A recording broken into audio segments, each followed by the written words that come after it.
problem with his calf. We don't know whether it's a pull or just tightness. And in terms of Aaron as well, he was fine? Did you say Aaron was fine? I didn't hear that bit, sorry. Yeah, Aaron was fine, yeah. Cool. I just think at this stage of the season, I just wanted to ask you, do you come off a result like that as a point gained or 2 points dropped? I think it's a point gained. I think with the run that we've been on coming into this game, I think that's a good point. And I think disappointed not to win, because when Callum hits that ball and it goes here, you think we've won the match potentially with little time left. There was other moments, Harry Wilson's chance, the other counter-attack that was given offside, that there were moments for us there where it could have gone very differently, but it didn't. So I have to reflect on it with a good view, because I think our players have given everything in that match. We have fought. That was a real physical, hard shift for everybody.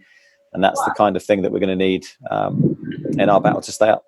It seems like you're taking more positives from the game than negatives, presumably talking about the effort of the boys and the unity they showed defensively. I'm asking you, do you review that sort of game and think to yourself that that's progression from where you were? Yeah, absolutely. I mean, when you come into a game with the losing run that we've been on, and you're playing Tottenham, one of the top teams in the country, with attackers like Son and Kane, and we're able to keep a clean sheet, and I felt deserved that clean sheet.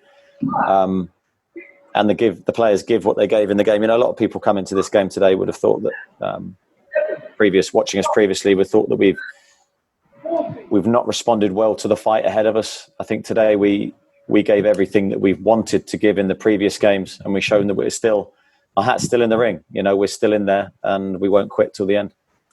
I remember speaking to you after the West Ham and how disappointed and honest you were during that time, but also saying that you needed a bit of luck. Now, when you look at decisions like the VAR tonight, I mean, how do you kind of take it? I mean, it's difficult for anybody to take. Well, you can look at it as if things are against us and it's not meant to be. But I've never had that mentality. My mentality is on to the next game, and you know we can win that one. Are there any frustrations? Sorry, go on. Well, of course you're frustrated because you know it didn't go for us. But there's been other games where VAR has worked for us. The win against Chelsea, and so people say it evens itself out. I think we're hugely unlucky not to win that match tonight, because I thought we defended so well, limited a very good team to very few chances. And although we didn't create an abundance of opportunities, I felt the best ones in the game were ours. And I want to ask you now, how do you kind of confidence-wise lift the boys again to elevate again going on to the weekend? I think after that performance, I don't have to lift them as I have tried to do in recent weeks. I think the confidence will be there from that game. And as I said, hopefully that's the momentum shift we needed. It's not the 3 points we craved, but it's a step in the right direction. I think just finally, sorry, Eddie, I just wanted to ask you about such a statistic. I remember when we were speaking at the West Ham game, you were talking about wanting to get a consistency, especially defensively within your team. The injuries were sort of affecting your element of being able to get that consistency. Do you feel like hopefully you can get that sort of consistency with that back four now in the final few games?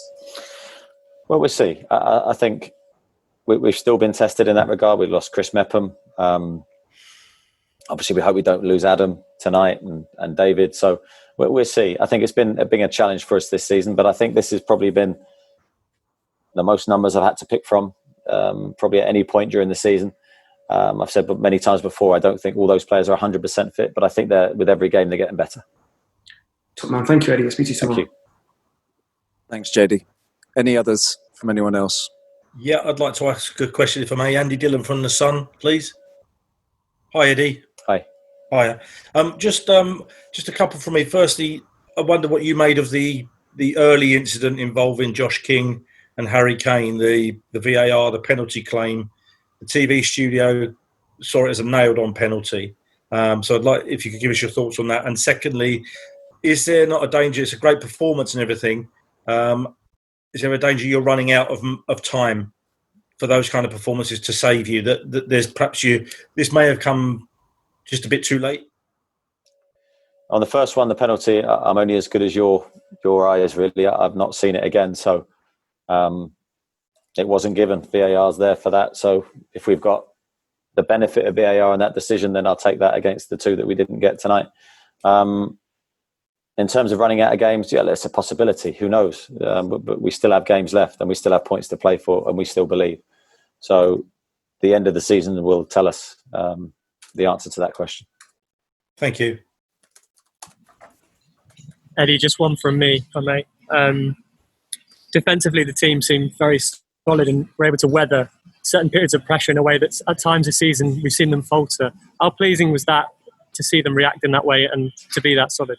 Yeah, absolutely. I'd agree with the question, and we haven't absorbed pressure anywhere near well enough this season from a defensive perspective, and that's been a huge frustration because there's points that we could have won, games that have slipped away from us due to that. I think tonight you saw a team that can defend. You saw a team that was fully committed and showed a lot of quality in our defending. Again, I'd highlight all of the back five really, where Jack came on as well, did very well. But Lloyd Kelly deserves special mention because of the lack of football that he's had.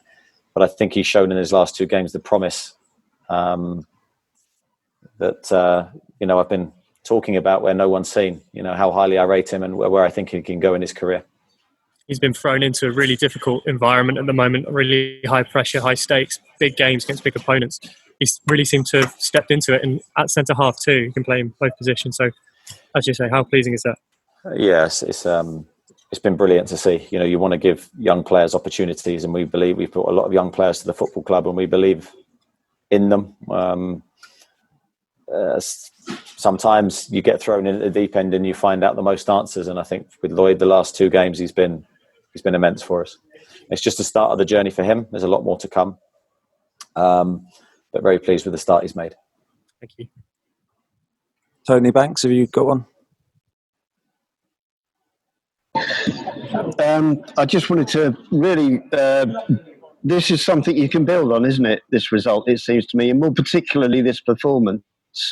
And it seemed like the last couple of games you haven't been able to do that, but I would say probably from this one you can build on, can't you? We have to.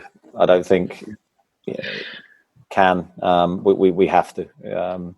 This was a big moment for us. We needed something to turn for us, something to change. So it wasn't the win that we wanted. It was the performance and a decent result. And I think we haven't put that together anywhere near enough times consistently. So we have to look at the positive. We have to look at that as the moment that changes everything for us. Thanks, Eddie. Thank you. Any others before we leave you to Jose? Just quickly, Eddie, on Philip Billing, he wasn't in the squad today. Is he okay? Phil's fine. We decided to take this opportunity to try and get him fitter. Due to our situation coming out of lockdown, obviously Phil got quite a serious ankle injury right at the start of our training, and we rushed him back, and we just felt that we needed to take him out to get him fitter so he can give more on the pitch. Thank you. Can I just ask very, very quickly, just on Adam Smith, Eddie, the fact that he's sitting up and still in the stadium, that means there's no suspicion of any fractured cheekbone or concussion. He's just bruised. I've got no idea, to be honest. All I've seen, I spoke to him and he's sitting up and he's talking to me. So in terms of actually what happened, I've got no idea. All right, thanks very much, guys. We'll leave you to Jose. Thank you.